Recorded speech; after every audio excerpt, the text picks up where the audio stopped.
మన ప్రభు రక్షకుడైన యేసుక్రీస్తు నామములో మా నిత్యకృప అనే కార్యక్రమాలు వీక్షిస్తున్న మీ అందరికీ మీకు మీ కుటుంబాలకు శుభాభివందనాలు తెలియజేస్తున్నాం. దేవుని కృపను బట్టి మరొక ఉదయాన్ని ప్రభు మనకు అనుగ్రహించి దైవ వర్తమానం ద్వారా ప్రభు మనతో మాట్లాడుతున్న వాక్యమునకు శ్రద్ధా భక్తితో ప్రభు మాటలు విందాం.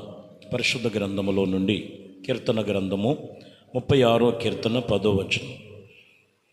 నిన్ను ఎరిగిన వారి ఎడల నీ కృపను యథార్థుల ఎడల నీ నీతిని ఎడతెగక నిలుపుము.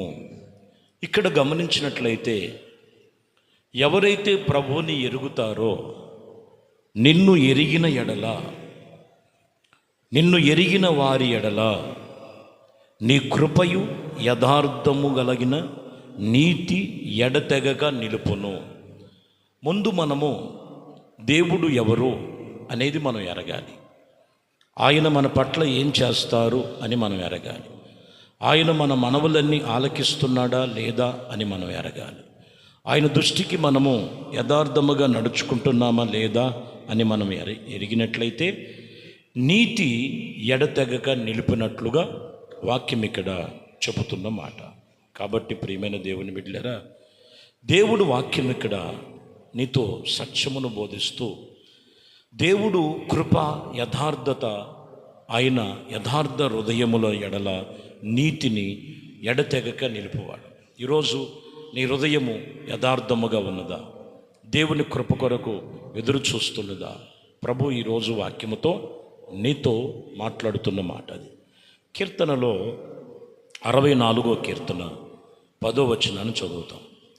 నీతిమంతులు యెహోవాను బట్టి సంతోషించును, ఆయన చరణు జోసెదరు, యథార్థ హృదయులందరూ అతిశయించుదరు.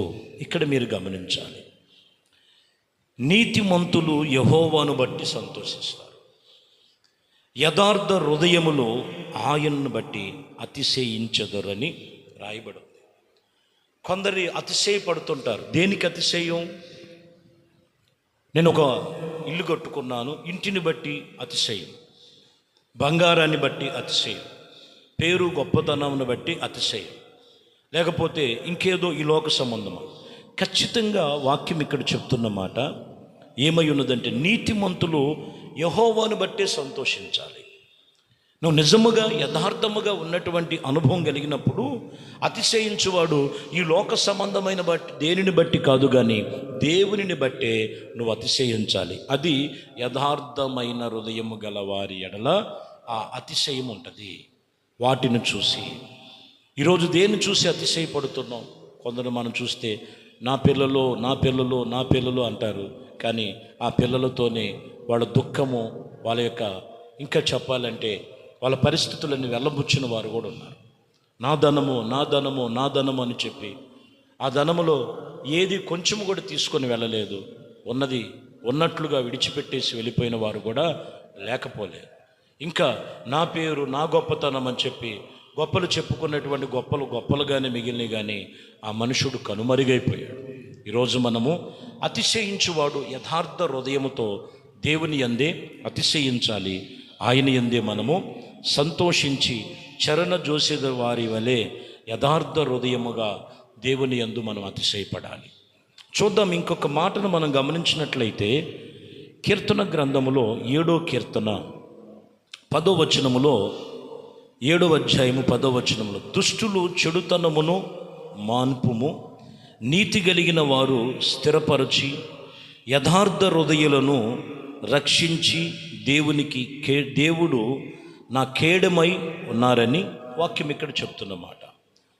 ఇక్కడ చెప్తున్నటువంటి విషయంలో దుష్టులు చెడుతనమును మాన్పి నీతి కలిగిన వారు స్థిరపరచబడి యథార్థ హృదయాలను రక్షించు దేవుడు. ఇక్కడ మీరు గమనించాలి, ఎవరిని రక్షిస్తున్నాడు? ఆయన యథార్థమైన హృదయము గల వారిని రక్షిస్తున్నాడు. ఆయన రక్షించినటువంటి అనుభవం చూడండి. దుష్టులు తన దుష్టత్వమును పెట్టుకొని, చెడుతనం పెట్టుకొని, బలహీనతలు పెట్టుకొని, లోపమును పెట్టుకొని, వ్యతిరేకతలు పెట్టుకొని నానా విధమైనటువంటి పరిస్థితుల్లో కాదు. కానీ ఇక్కడ లేఖనాలు సెలవిస్తున్నటువంటి మాటలు మీరు గమనించాలి. ఇదిగో, ఎవరైతే స్థిరమైన మనస్సు కలిగి యథార్థమైన హృదయం కలిగి ఉంటే దేవుడు వారిని రక్షిస్తున్నాడని వాక్యం ఇక్కడ చెప్తున్నమాట.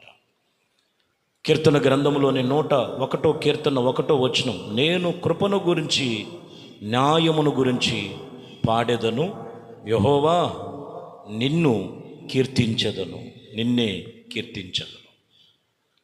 ఇక్కడ కూడా చూడండి ఏమంటున్నారు, నేను కృపను గురించి న్యాయమును గురించే పాడేదను, నిన్నే కీర్తిస్తున్నాను. దేవా, నిన్నే కీర్తిస్తున్నాను. యథార్థ హృదయం, భక్తి కలిగిన హృదయం, ఏ పక్షపాతము లేకుండా, ఏ ధనాపేక్ష లేకుండా, ఏ లోక సంబంధమైనటువంటి అపేక్షలు లేకుండా, పరిపూర్ణమైనటువంటి దేవుని సన్నిధిలో ఏ లాభసాభాలకు చూడకుండా యథార్థ హృదయముతో ఆయన్ని కీర్తించి, ఆయన నన్ను పిలిచాడు, నేను ఆయనకి దాసుడుగా ఉండాలి, ఆయన యందు నేను భయభక్తులతో నేను నడుచుకున్నప్పుడు నా జీవం ఆయన దగ్గర ఉంది, నా జీతం ఆయన దగ్గర ఉంది, ఆయనలో నేను పొందుకోవాలనే ఆ యథార్థతలో ఉండాలి. ఎందుకంటే 119వ కీర్తనలో 7వ వచనం కూడా ఉంటుంది, నీతి కలిగి నీ న్యాయ విధులను నేను నేర్చుకున్నప్పుడు యథార్థ హృదయముతో నీకు కృతజ్ఞతాస్తుతులు చెల్లించను. సరే, నీతి కలిగి నీ న్యాయ విధులు నేను నేర్చుకున్నప్పుడు యథార్థముతో నిన్ను కృతజ్ఞతాస్తుతులు చెల్లిస్తాను. ఇంకంతకు మించినటువంటి గొప్పతనం ఇంకేముందండి?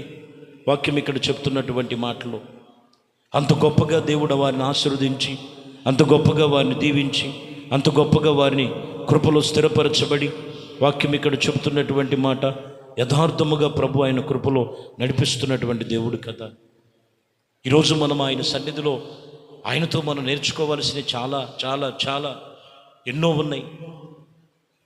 ఆయనతో మనం నడవాలి, ఆయనతో మనం నిలవాలి, ఆయనతో మనం ఫలించాలి. అప్పుడే మనం అభివృద్ధి పొందుతాం ఆయనలో ఉంటేనే.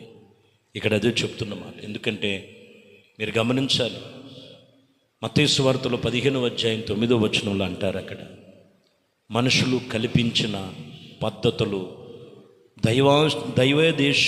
దైవోపదేశములని బోధించుచు వారు నన్ను వ్యర్థముగా ఆరాధన చేయుచున్నారు అని యెషయా మిమ్మల్ని గురించి ప్రవచించిన మాట సరియే అని వారితో చెప్పాను. సరే, మనుషులు కల్పించుకునే పద్ధతులు చొప్పున ఈరోజు ఆయన్ని ఆరాధన చేస్తున్నారు, ప్రార్థన చేస్తున్నారు. కొన్ని దైవోపదేశములని చెప్పుకొనొచ్చు. వాక్యం ఇక్కడ చెప్తున్నమాట, దేవునికి మనము లోబడి, దేవుని యందు మనం యథార్థముగా ఉండి నువ్వు ఆరాధన చేయి. నీ హృదయం యథార్థతగా ఉంచు. ఏం పర్వాలేదులే, నాకెవరు చెప్పేవాడు లేరులే, మమ్మల్ని ఎవరు పట్టించుకునేవారు లేరులే, మేము చెప్పిందే యాదవాకు, మేము చేసేదే కరెక్ట్ అని ఎవరికి వాడు సరిపెట్టుకునేది కాదండి. సమస్తం చూస్తున్నాడు ఆయన. ఆయన సన్నిధిలో మనము యథార్థ హృదయములు కలిగి ఆయన యందు మనం భయభక్తులతో మనం నడుచుకోవలసిన సమయం. ఎందుకో తెలుసా? ఇదే సొలొమోను, నీ అంత జ్ఞానము కలిగిన వాడు లేడు సొలొమోనా అని సొలొమోనుతో చెప్పాడు. కానీ అదే సొలొమోను గురించి ప్రభు ఎంతగా అతని వైపు చూస్తూ ఈ మాటలు మీరు చూడొచ్చు. రాజుల మొదటి గ్రంథములో 11వ అధ్యాయము 6వ వచనములు చూస్తే, ఈ ప్రకారము సొలొమోను యెహోవా దృష్టికి చెడు నడత నడిచి తన తండ్రి అయినటువంటి దావీదుని అనుసరించినట్లుగా యథార్థ హృదయముతో యెహోవాను అనుసరించలేకపోయాడు. ఈయన తెలివి లేనోడా? పోనీ ఈయన తెలివితేటలు, ఈయన జ్ఞానమంతా కూడా శరీర సంబంధముగా పెట్టేశాడు. 700 మంది భార్యలు, 300 మంది ఉపపత్తులు. హృదయం శుద్ధి లేదు, పరిశుద్ధత లేదు, పరిపూర్ణత లేదు. తన తండ్రి అయినటువంటి దావీదు అనుసరించాడు, కానీ ఈ సొలొమోను మాత్రం యథార్థతతో యెహోవాను అనుసరించలేకపోయాడు. కారణం ఏంటంటే లోకములో నాకు అన్నీ ఉన్నాయిలే, జరిగిపోతుందిలే అనుకున్నాడు. పిల్లరా, వాక్యం ఇక్కడ చెప్తున్న మాట, దేవుని దృష్టిలో ఎవరిని తోసివేయడాను, అందరూ సమానులే. జాగ్రత్తగా హృదయము దగ్గర పెట్టుకొని, మనసును దగ్గర పెట్టుకొని, భక్తి చేసే విషయంలో జాగ్రత్తగా కాపాడుకొని మనం నడుచుకోగలిగితే ఆయన నీ మీద కనికరం చూపిస్తాడు, నీ ప్రార్థన వింటాడు. ఆయన కృప నీ మీద ఎప్పుడూ నిలిచి ఉండి నిన్ను, నీ కుటుంబాన్ని ఆశీర్వదించింది. దేవునికి మహిమ కలుగునగాక. ప్రార్థన. పరిశుద్ధుడా, ప్రేమ కలిగిన తండ్రి, దయగలిగిన మా ప్రభువా, ఇదిగోనైనా యథార్థత అనేది మాకు నేర్పించారు. భక్తిలో యథార్థత, నడవడిలో యథార్థత, మనసులో యథార్థత, ఇదిగోనైనా పలు విధములుగా మీ వాక్యముతో చెప్పారు. మనుషులు కల్పించిన కల్పన కథల వైపు దృష్టి పెట్టక నువ్వు చేసేది యథార్థముగా చేయమని హెచ్చరిక చేశారు ప్రభువా. సొలొమోను జ్ఞానము కలిగిన వాడే. ఆయన జ్ఞానమంతా లోక సంబంధముగా ఉపయోగించినట్లుగా దేవుడికి యథార్థంగా నడుచుకోవటానికి ఎక్కడ కూడా అతను ఇష్టపడలేదని ఈ వాక్యం హెచ్చరిక చేస్తుంది. అటువంటి స్థితి ఎవరిలో ఉన్నదో ఇక మీదట యథార్థముగా, భయభక్తులుగా, పరిపూర్ణులుగా మీ సన్నిధిలో, సంఘములో, సహవాసములో చక్కగా నడుచుకునేటువంటి కృపలో స్థిరపరచమని, మహిమ, ఘనత, ప్రభావాలు మీకే పొందుకోమని ప్రార్థనలో ఏకీపిస్తున్న ప్రతి ఒక్కరిని కూడా మీ సన్నిధిలో, మీ గుడారములో, మీ సముఖములో నిలిచేటువంటి భాగ్యం ప్రతి ఒక్కరికి దయచేయమని యేసుక్రీస్తు నామములో ప్రార్థించి వేడుకొనుచున్నాము తండ్రి. ఆమేన్. ప్రభు మిమ్మల్ని దీవించి ఆశీర్వదించుగాక.